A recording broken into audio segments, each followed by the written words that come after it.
Isilah hidup kita dengan perkataan-perkataan Tuhan. Dan hidup dalam kelimpahan, jangan perkataan-perkataan negatif. Jadi kita harus menang, mengalahkan rasa takut kita. Rasa takut itu dari mana, saudara? Dari diri kita sendiri. Tuhan tidak pernah memberikan roh ketakutan, tapi Tuhan memberikan roh kasih. Roh ketakutan tidak berasal dari Tuhan. Jangan minder. Percayalah, jika Tuhan memilih mengutus kita, maka Tuhan juga akan menyertai kita. Kunci untuk berhasil adalah posisikan diri kita untuk mengalahkan terus semua raksasa-raksasa dalam kehidupan kita.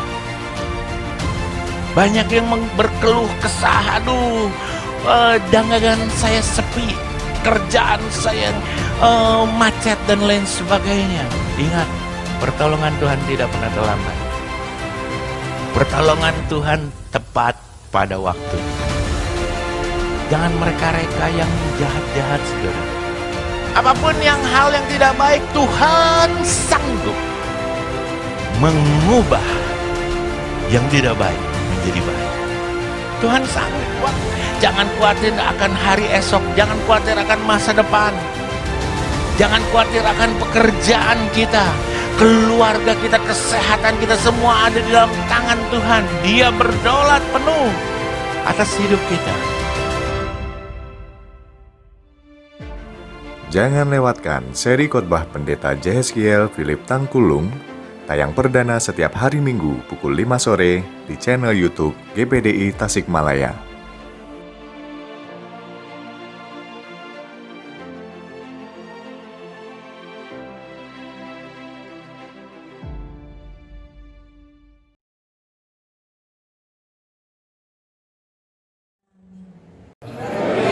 Ya, kita baru di minggu pertama bulan Juli setelah kita libur panjang. Selama mungkin 3 bulan kita tidak bersama-sama makan dan minum daripada perjamuan kudus. Saya melihat ada yang ikut ibadah online, ada yang pakai roti biasa, ada juga yang pakai Oreo, saudara ya. Itu perjamuan kudus atau botra. Terus ada juga yang pakai air anggur, tapi air anggurnya 1 gelas. Saya bilang, apa itu mau minum darah Yesus atau mau mabuk, saudara? Karena saya lihat kayak anggur merah, anggur orang tua. Saya bilang, wah, luar biasa. Tapi kita sama-sama bersyukur kepada Tuhan, banyak perkembangan yang ada akhir-akhir ini, dan pada pagi hari ini saya bersyukur kita semua hampir penuh di bawah, ada yang duduk di atas juga. Saya harap minggu depan lebih banyak lagi orang-orang yang menang di dalam Tuhan. Pada pagi hari ini saya mau berbicara tentang kesetiaan. Kesetiaan adalah hal yang disukai dan membuat semua orang menginginkan kesetiaan. Janji setia kepada seorang suami kepada istri di depan altar ketika mereka menikah. Aku akan setia sampai maut memisahkan kita.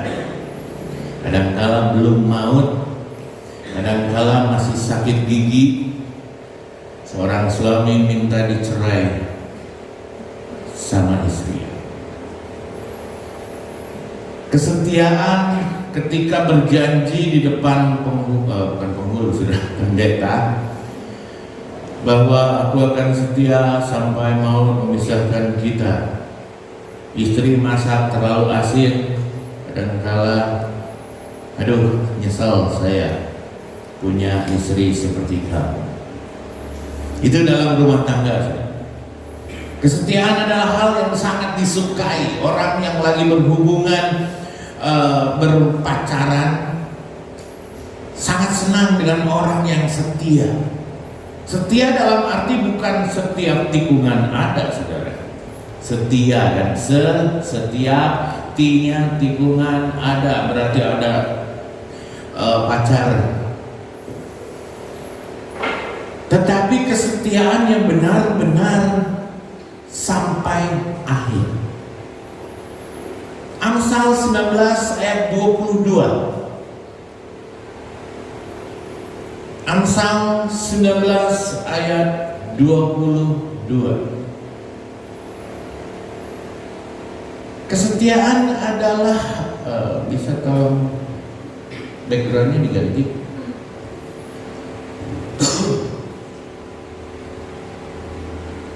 Amsal 19 ayat 22. Ini ayat 2. Ayat 22. Amsal 19 ayat 22.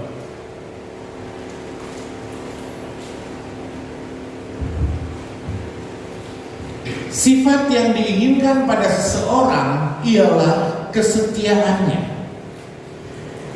Bersama dengan saya katakan setia. Pada seseorang ialah kesetiaannya. Lebih baik orang miskin daripada seorang pembohong. Di dalam ayat 22 bagian yang pertama, yaitu sifat yang diinginkan semua orang. Semua orang pengen setia. Dalam ayat kita lihat di dalam ayat 20 di dalam Amsal 20 ayat 6, coba buka Amsal 20 ayat 6. Pagi hari ini kita akan buka lumayan banyak ayat. Amsal 20 ayat 6. Banyak orang menyebut diri baik hati, tetapi orang yang apa dikatakan setia, siapakah menemukan? Jadi bukan akhir-akhir ini kesetiaan adalah barang yang langka. Mungkin di rumah setia terhadap suami, setia terhadap istri, tapi di luar sana, lebih parah daripada kuda yang baru keluar, baru lepas dari kandang. Kesetiaan ini dalam rumah tangga, tetapi kita berbicara tentang di dalam kerohanian. Dalam rohani kita, banyak orang yang menyebut diri baik hati. Wah, baik, saya mah enggak begitu, saya mah enggak mau, saya mah enggak ini, saya mah enggak seperti orang lain, saya mah enggak seperti itu dan lain sebagainya. Saudara ingat pemungut cukai dengan seorang Farisi datang bersama-sama, duduk bersama-sama di bait suci, dan si pemungut cukai tidak bisa boro-boro berdiri, dia tertunduk karena menyesali banyak dosa-dosanya. Melainkan orang Farisi, dia berkata, saya rajin memberi perpuluhan, saya datang ke sini, saya ini itu dan lain sebagainya, dan terakhir dia katakan saya tidak seperti dia. Bukan itu yang kita mau. Bukan itu yang saya maksudkan pada pagi hari ini. Tapi kesetiaan yang luar biasa, yang sedang dan sering kita lihat pada akhir-akhir ini menjadi sesuatu yang langka. Nasihat Tuhan untuk kita melakukan kesetiaan sama juga di dalam 1 Timotius 6 ayat 11. Kita lihat 1 Timotius 6 ayat 11. Tetapi engkau, hai manusia Allah. Siapakah manusia Allah? Saudara dan saya. Amin. Amin. Kita yang hadir pada pagi hari ini adalah kita manusia ciptaan yang baru dari Allah.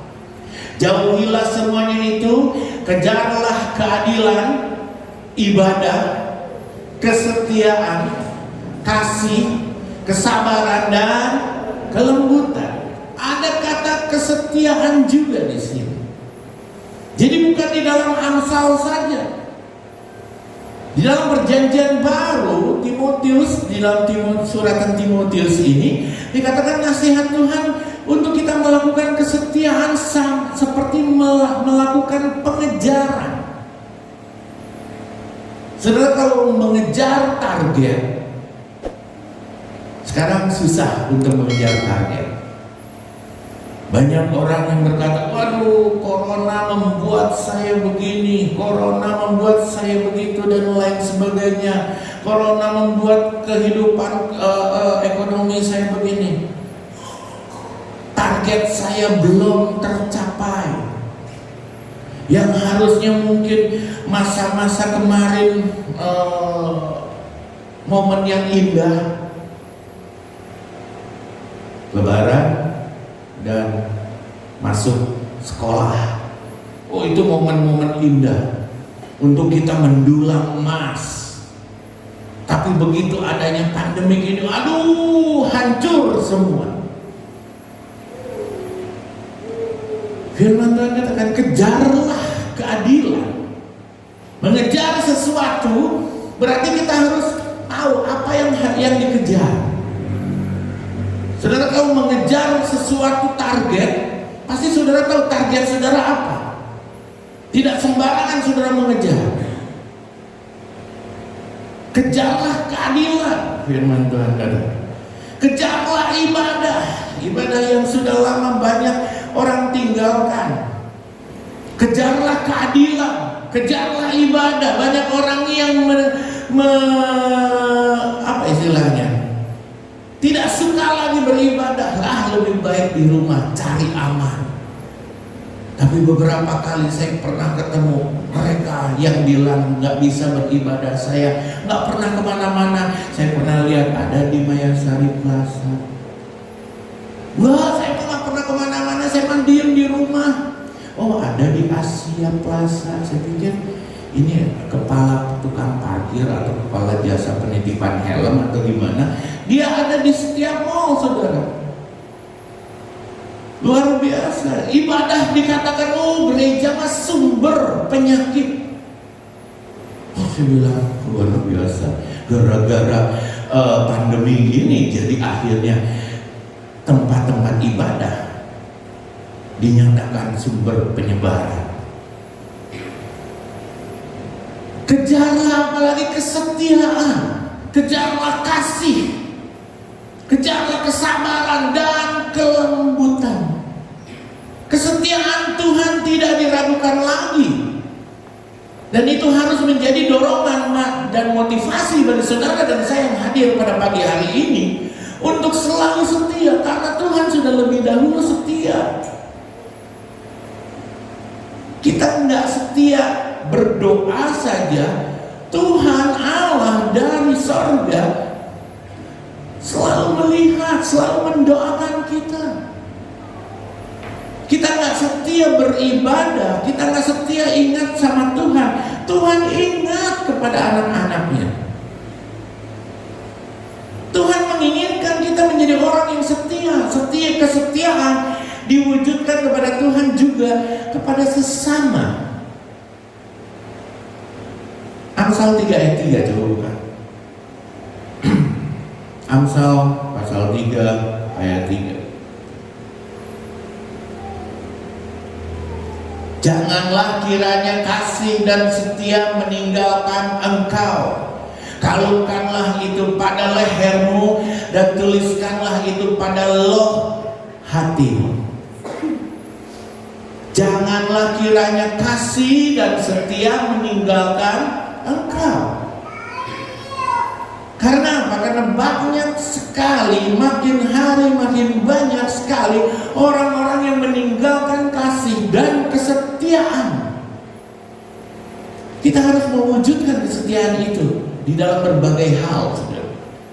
Ini harus kita ingat dan kita lakukan. Kita wujudkan kesetiaan kita kepada Tuhan yang pertama.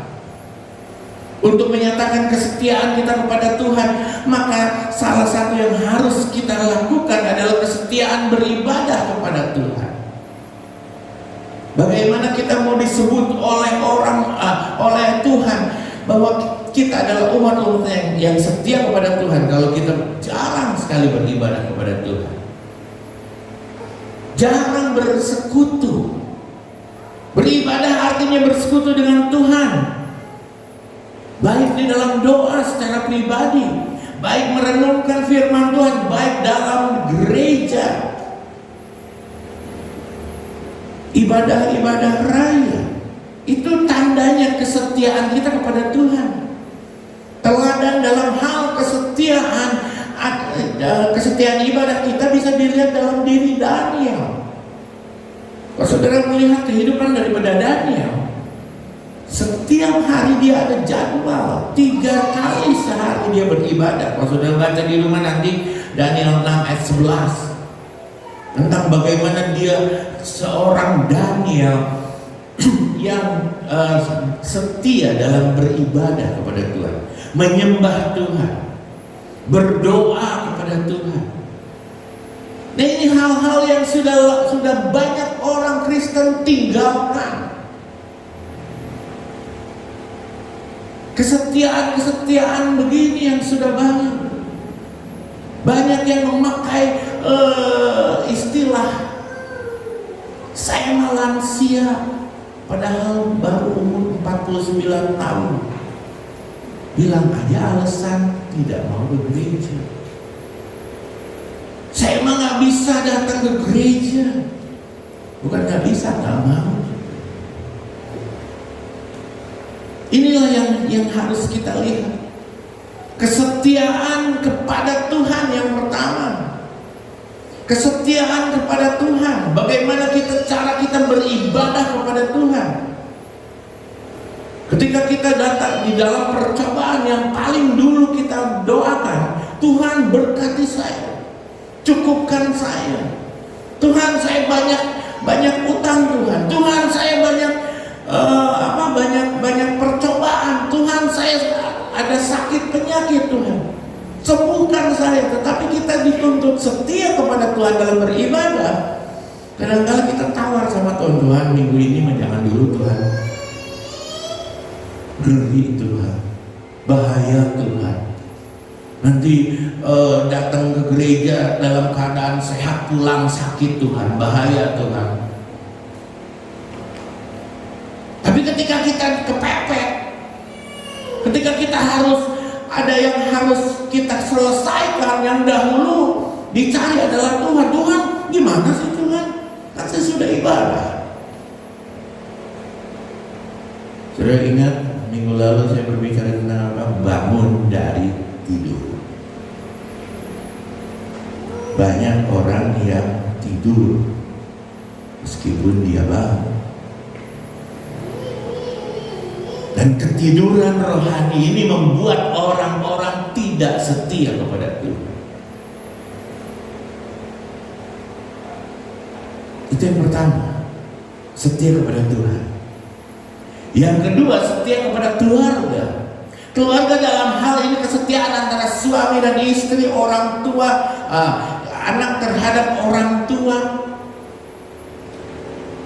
Ketika ada kesetiaan di dalam keluarga, maka ada berkat Tuhan yang tercurah dalam rumah tangga. Banyak keluarga-keluarga yang hancur, banyak keluarga-keluarga yang hampir berantakan, banyak keluarga-keluarga yang retak. Karena apa? Karena tidak ada kesetiaan. Di dalam Amsal 3 ayat 3 tadi yang kita baca sama-sama barusan, janganlah kiranya kasih dan setia meninggalkan engkau. Kasih dan setia meninggalkan engkau. Kita selalu lihat banyak keluarga yang tidak lagi ada kesetiaan, tidak ada lagi kasih, sehingga rumah tangganya hancur. Salah satu contoh gampang yang mudah yang saya pernah bagikan kepada saudara-saudara, kadangkala istri tidak tahu nomor sepatu suaminya. Betul Bu?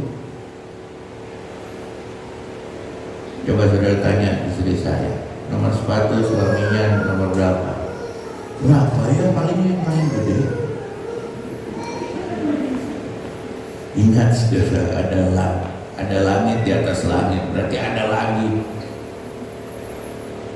Kalau saudara tanya sekarang sama diri saudara sendiri, hal-hal yang kecil kayak gitu yang menandakan kesetiaan di dalam keluarga, atau hari ulang tahun suami atau istri, ada berapa ya? Coba lihat KTP, UU-nya kemarin. Hari ulang tahun anak, hari ulang tahun pernikahan mungkin. Hal-hal yang kecil yang seringkali tidak tercatat.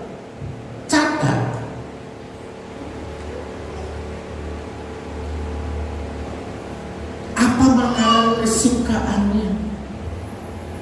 Apakah makanan ini, makanan itu, dan lain sebagainya. Di dalam keluarga bisa kita menikmati kehidupan yang luar biasa ketika ada unsur kesetiaan. Kesetiaan membawa kita menikmati berkat Tuhan. Banyak orang kaya yang tidak menikmati berkat Tuhan. Banyak orang yang bergelimang dengan harta tapi tidak menikmatinya. Ada yang 4 bulan nggak keluar rumah. Ada satu pengusaha, ini nggak tahu benar nggak tahu nggak, pengusaha wah, luar biasa, kaya raya. Kalau ketemu tamu pakai CCTV dan pakai suara, kenal nggak dia? Takut sudah. Nggak sedih itu, diam. Ekmenta sombongan, yang naon. Jadi orang yang butuh ngobrol sama kamera, terus ada speaker, sampai segitunya sih, nggak menikmati berkat Tuhan. Saudara dan saya yang hadir pada pagi hari ini, saudara bisa nikmatin nasi TO, betul? Pulang gereja udah WA, nanti kita makan di mana? Oh, soto ayam, soto sapi Haji Didi.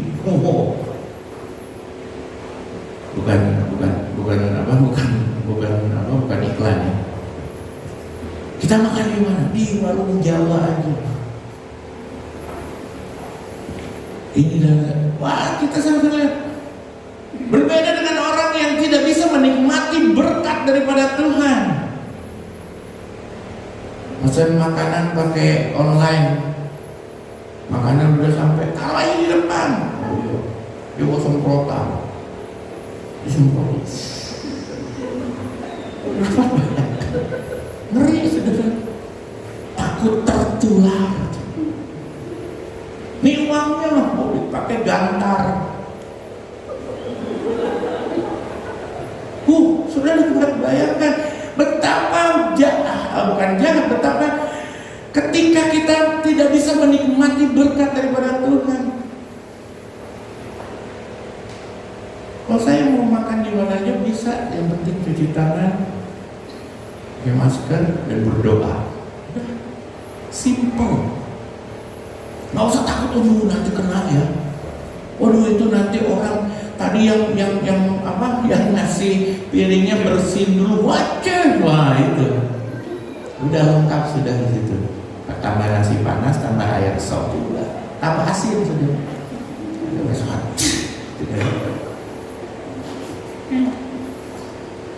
Menikmati berkat Tuhan ketika ada keluarga yang di dalam kasih daripada Tuhan, dia akan menikmati berkat daripada Tuhan, kesetiaan antara orang tua dan anak. Amsal 23 ayat 22, coba lihat. Ini tentang orang tua dan anak. Amsal 22 ayat 23 ayat 22. 23 ayat 22. Dengarkanlah.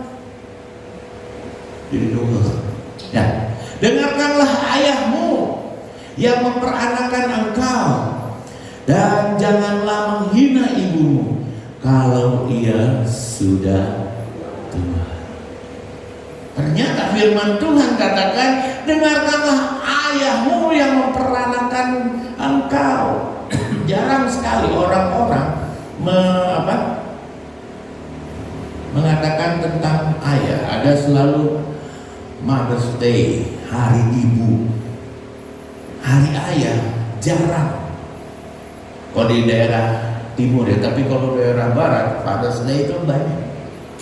Karena tidak ada anak kalau tidak ada ayah. Nggak mungkin ibu ngelahirin sendiri. Mau pakai apa saudara? Emangnya zamannya Maria mengandung Yesus, mengandung melalui Roh Kudus. Jadi peran daripada seorang ayah itu penting. Anak-anak jangan sia-siakan, jangan katakan ayah nggak penting, yang penting mama. Tidak. Bukan karena saya seorang laki-laki dan saya harus dibela, tidak. Karena ayah atau seorang pria yang bertanggung jawab, yang takut, yang setia kepada Tuhan, dia adalah tulang punggung keluarga. Yang saya sering katakan, kenapa banyak janda? Suami-suami pada meninggal duluan. Tapi saya mau supaya suami-suami di GPD Tasikmalaya meninggalnya bareng sama istrinya.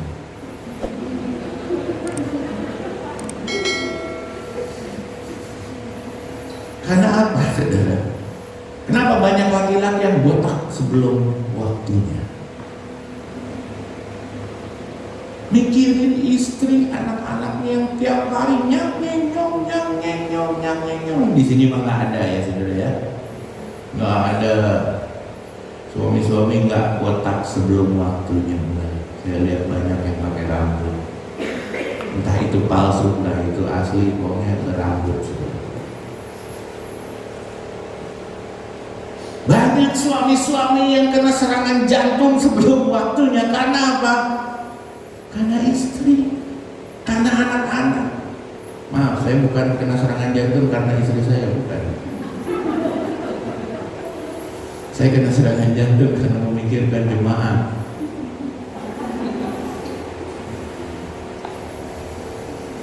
Dengarkanlah ayahmu yang memperanakan engkau, dan janganlah menghina ibumu kalau ia sudah tua.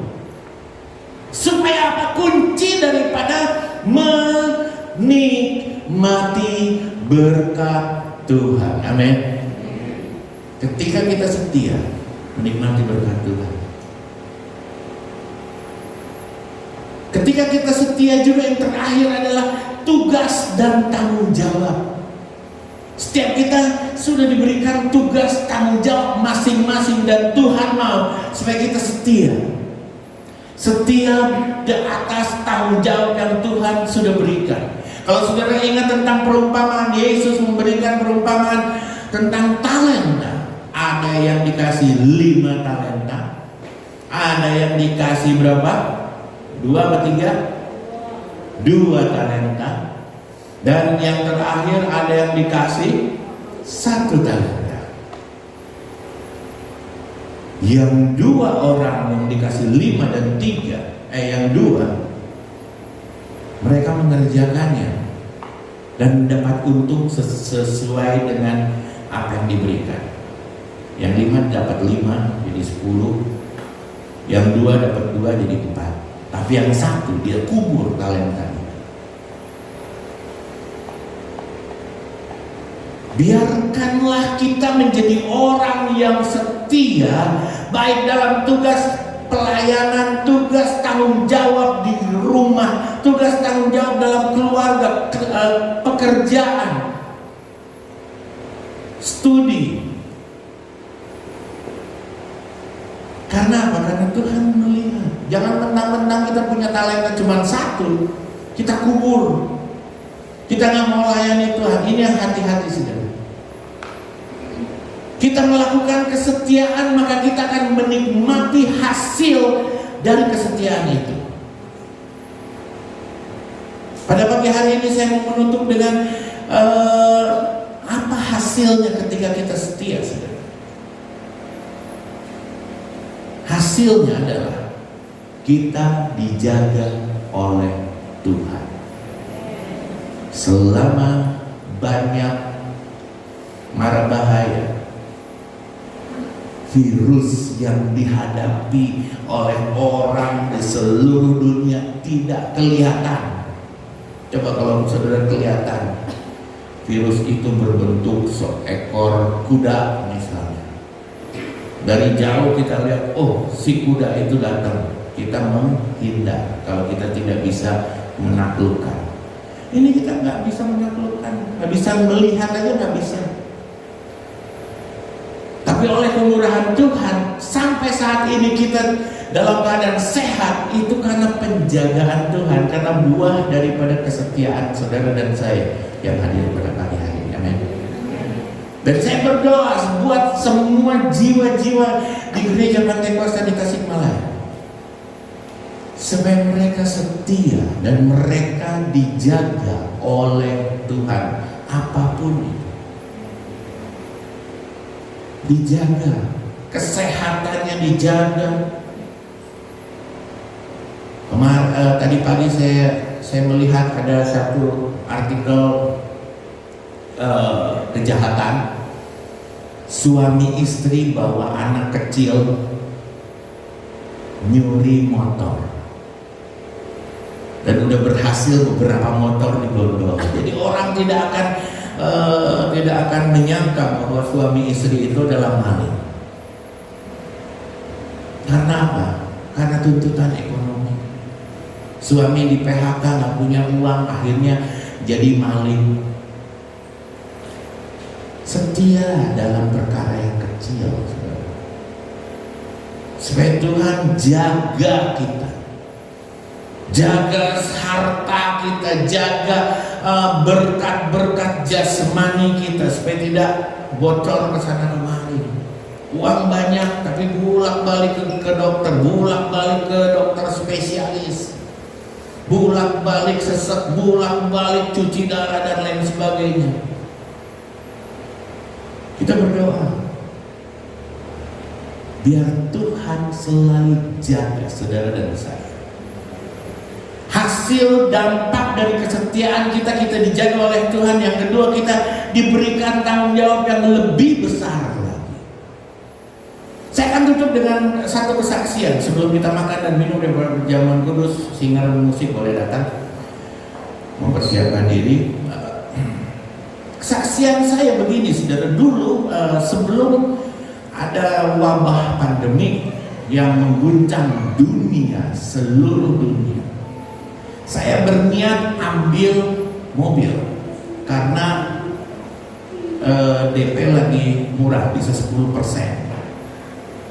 Saya sudah datang ke dealer dengan uang yang pas-pasan, pas dengan satu DP 10% itu, jadi nggak sampai 10%, sudah 5%. Pokoknya DP 10 juta. Saya waktu itu udah ngumpulin, mau beliin mobil. Saya lihat ke itu perhitungan, cukuplah, bisa lah ambil yang 5 tahun. Nggak lama kemudian udah pengajuan, nggak lama kemudian Presiden kita Joko Widodo bilang boleh tidak mengangsur selama 1 tahun, dan DP mobil itu bisa melambung sampai 60%. Dan dia bilang, pihak dealer bilang, Pak, nggak bisa DP 10 juta sekarang harus 56 sekian katanya. Dia bilang oke, nggak jadi.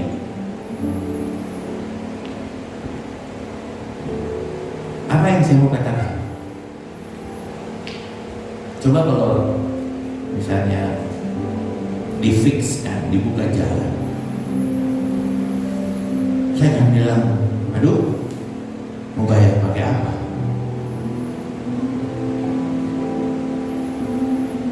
Tapi Tuhan begitu baik.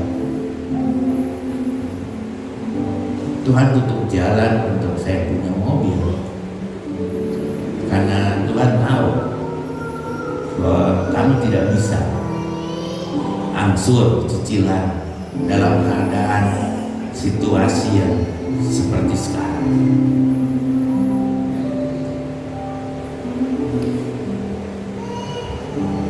Saya marah. Kenapa sih?